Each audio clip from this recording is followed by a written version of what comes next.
Jeremy Bemis, owner of Bemis Honeybee Farm, is back with me now to tell us about the 4th annual Arkansas Honey Festival. Jeremy, I'm really excited about this. We're excited too. This is 4th year. What was the idea behind, hey, let's start up a honey festival in Central Arkansas? When we started, we sell bees supplies and bees.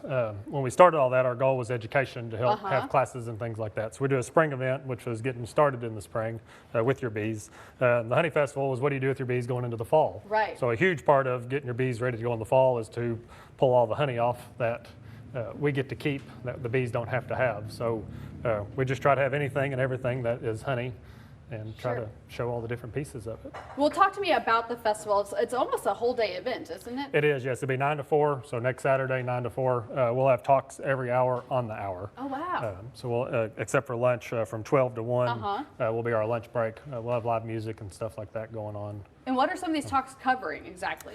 We have talks, all sorts of talks about honey itself. So we'll have a talk on how the bees actually make the honey. And then we'll have a talk on how to steal the frames of honey from the beehive. We'll actually have talks in the bee yard, so we'll actually go out to the beehives and pull honey off of the hive. And then we'll have a talk on how to get the honey out of here and then into here.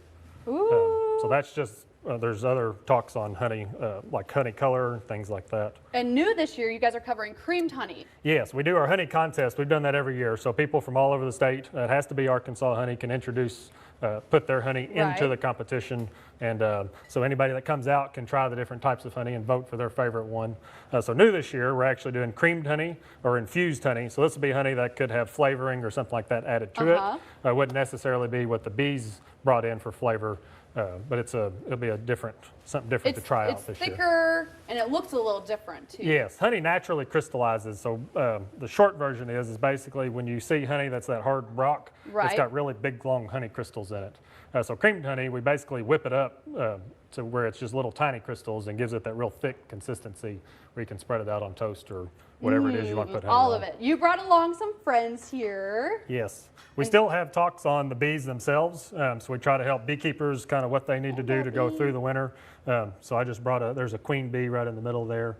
So like I said, you'll be able to go out into the bee yard.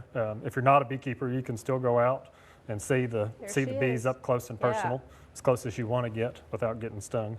It is interesting how when you describe the queen, it's like, yeah, she's longer, she's bigger, but when you're looking for her, you don't really know until you see her. I know that sounds silly, but you can relate.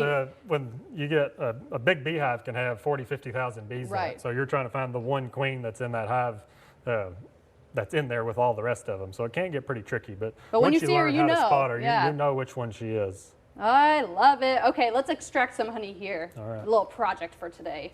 All right, so this is a full frame of honey. This is beautiful. You can just set it down there. And what's our little tool here? This is an uncapping fork. So these are the caps. That's what the bees put on the honey to help kind of keep it preserved so it doesn't draw moisture in. And how would you suggest I do this here? Just go right under the top bar and then just push it on in there. And go down? Push straight down, yeah, and then pull forward. Ooh! Oh, you can taste that if you want to. So that's straight out of the comb. This right here? So, and this is one of the things we'll be doing on the Honey Festival. So Saturday, this is one of the talks we'll have is how to extract honey from the hive. So anybody that's there, we'll go through it until everybody's had a chance to go through. Yeah, it's lovely. Oh my goodness, I love it. And one more time, the event is Saturday. This Saturday, 9 to 4. It's at Bemis Honeybee Farm. The Honeybee Farm is at Bemis Tree Farm. You might be a little more familiar with that. But we're on the south side of Little Rock, 10 minutes due south of the airport. We're pretty easy to find. So. Lovely. How many hives do you guys have out there too? We've got around 75 hives right now. Yeah, quite a few, quite a few. All right, well, as he was saying, Bemis Honey Farm is located in Ashford Road in Little Rock. For more information about the farm, go to their website, bemisHoneybeefarm.com. You can also follow them on Facebook.